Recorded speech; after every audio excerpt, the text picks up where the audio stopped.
Saudara, polisi menetapkan seorang tersangka yang diduga pelaku pembunuhan gadis penjual gorengan di Padang Pariaman, Sumatera Barat. Selain itu, polisi juga menurunkan tim trauma healing untuk memberikan layanan konseling bagi keluarga korban.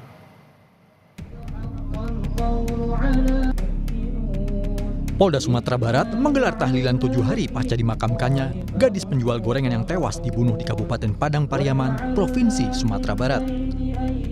Selain tahlilan, Polda Sumbar juga memberikan trauma healing dengan membuka layanan konseling bagi keluarga.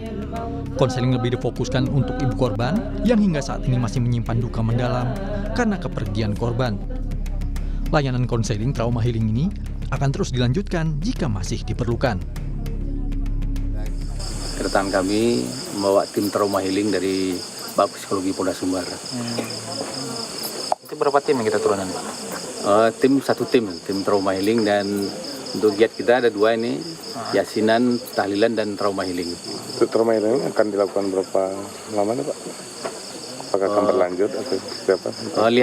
Lihat perkembangannya, nanti bisa juga berlanjut atau kalau memang 1 kali cukup. Kemudian. Sementara itu, polisi menetapkan seorang tersangka yang diduga pelaku pembunuhan penjual gorengan. Tersangka bernama Indra Septiarman diketahui merupakan warga kampung tetangga korban. Meski sudah menyandang status tersangka, polisi belum menerbitkan status DPO. Saat ini, polisi masih mencari tersangka yang diduga langsung melarikan diri usai membunuh korban.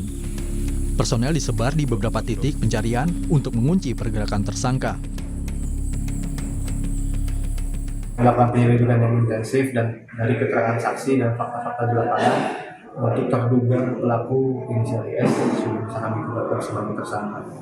Tersangka ini yang sudah kami tetapkan adalah warga sekitar sendiri. Mungkin sedikit banyaknya dia sudah menguasai Medan. Namun tetap itu tidak menyurutkan tekad kami yang tetap berusaha semaksimal mungkin dalam mencari tersangka. Penetapan status tersangka hanya selang sehari setelah polisi menemukan tas yang diduga milik pelaku pembunuhan remaja penjual gorengan.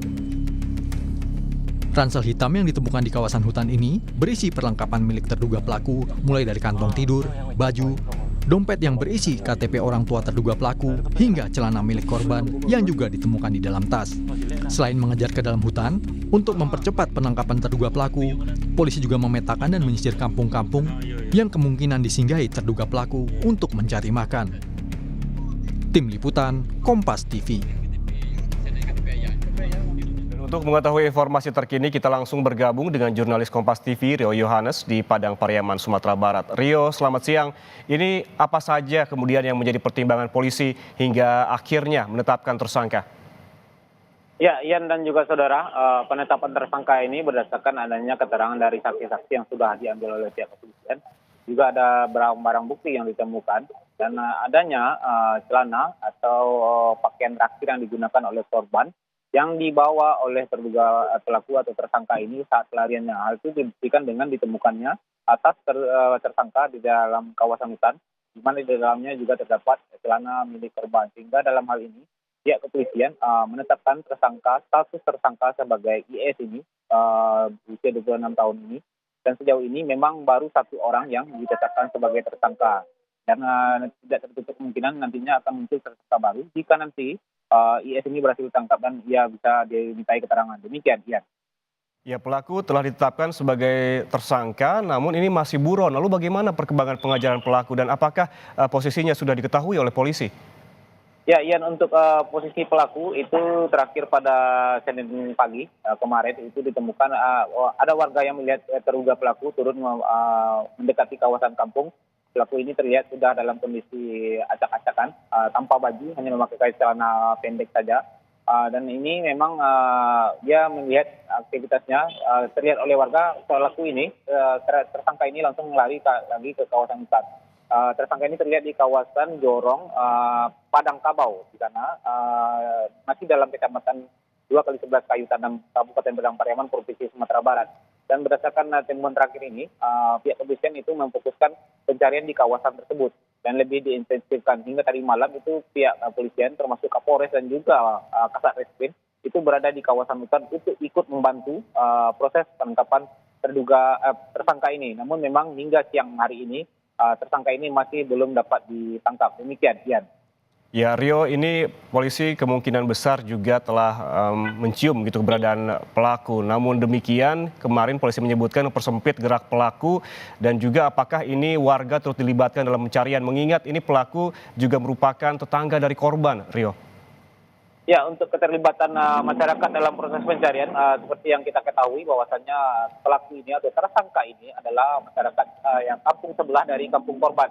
Dia juga orang yang hobi berburu, sehingga dia sangat menguasai medan dan kawasan hutan di daerah tersebut. Sehingga dalam hal ini pihak kepolisian juga melibatkan komunitas buru babi atau komunitas berburu untuk ikut membantu menelusuri jejak-jejak pelaku yang ada di kawasan hutan, di mana titik-titik yang biasanya dilalui oleh pemburu ini dan di mana tempat-tempat titik-titik beristirahat pemburu ini. Untuk mengetahui itu, pihak kepolisian melibatkan komunitas buru babi di Kabupaten Padang Pariaman. Namun memang hingga saat ini keberadaan pelaku masih belum bisa diketahui oleh pihak kepolisian. Demikian, Ian. Ya Rio, selain juga mengejar pelaku, polisi juga semalam mendatangi rumah korban untuk menurunkan tim trauma healing. Ini bagaimana prosesnya dan apakah akan dilakukan sekali ataukah nanti berkelanjutan, Rio?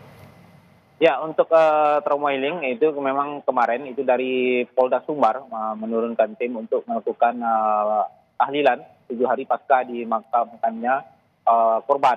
Dan selain tahlilan memang personil juga memberikan layanan konseling, trauma healing merupakan konseling kepada pihak keluarga korban. Terutama yang diintensifkan adalah kepada ibu korban karena memang hingga saat ini korban masih menyimpan luka mendalam akibat kepergian dari korban ini. Dan untuk hasil asesmen memang belum disampaikan. Jika memang nantinya dibutuhkan secara berkelanjutan, maka akan kembali diturunkan tim untuk melakukan konseling kepada keluarga korban. Tidak hanya kepada ibu, juga kepada adik dan juga neneknya yang rumahnya saat ini dijadikan sebagai rumah duka. Demikian, ya. Baik, pengejaran terhadap pelaku masih dilakukan hingga saat ini dengan mempersempit ruang gerak dan juga melibatkan warga untuk mempercepat penangkapan dari pelaku. Terima kasih jurnalis Kompas TV Rio Yohanes melaporkan langsung dari Padang Pariaman, Sumatera Barat.